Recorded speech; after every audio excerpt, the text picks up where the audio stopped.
അതെ, നിങ്ങൾക്ക് ആർക്കെങ്കിലും ഇപ്പോൾ 2 ദിവസം കൊണ്ട് പിണറായി വിജയൻ്റെ സുരേഷ് ഗോപിയുടെ അങ്ങനെയൊക്കെ കോളുകൾ വന്നാൽ കോൾ എടുക്കും. നമുക്ക് ഹലോ പോലും പറയാനുള്ള സമയം കിട്ടില്ല. അപ്പത്തിനും ഈ പാർട്ടിയിൽ ഞാൻ വന്നാൽ അങ്ങനെ ചെയ്യാം, ഈ പാർട്ടിയിൽ ഞാൻ വന്നാൽ ഇങ്ങനെ ചെയ്യാം. എന്ത് പ്രഹസനാ നോക്കിയേ. ഞാനിവിടെ ഭയങ്കരമായിട്ട് ഹലോ പറയൂ, ഞാൻ പറയുന്നത് കേൾക്കുന്നുണ്ടോ, അതുണ്ടോ ഇതുണ്ടോ എന്ന് ചോദിക്കാം. അവർക്ക് പറയാനുള്ളത് പറഞ്ഞാൽ വേഗം ഫോൺ കട്ടാക്കിപ്പോയി.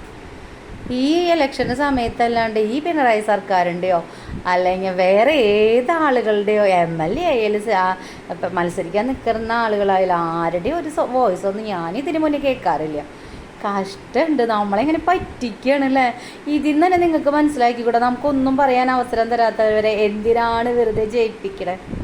ഞാൻ ഒരാൾക്ക് വോട്ട് ചെയ്യാനില്ല, ഒരു പാർട്ടീനെയും പറയാനുമില്ല. എനിക്ക് എൻ്റെ ഫോണിലേക്ക് ഇപ്പോൾ 4 പേരും വിളിച്ചിട്ടുണ്ട്. ഈ 4 പേരെ നമ്പറിലേക്ക് തിരിച്ച് വിളിക്കുമ്പോൾ കിട്ടണില്ല. വല്ല MLA അല്ലെങ്കിൽ പ്രസിഡൻ്റ് അല്ലെങ്കിൽ മെമ്പറാ അല്ലെങ്കിൽ മന്ത്രിയാന്നൊക്കെ വിചാരിച്ചിട്ടാണ് ഞാൻ അങ്ങോട്ട് തിരിച്ച് വിളിക്കാൻ നിൽക്കുന്നത്. വല്ലാത്ത ചതി ഇട്ടത്.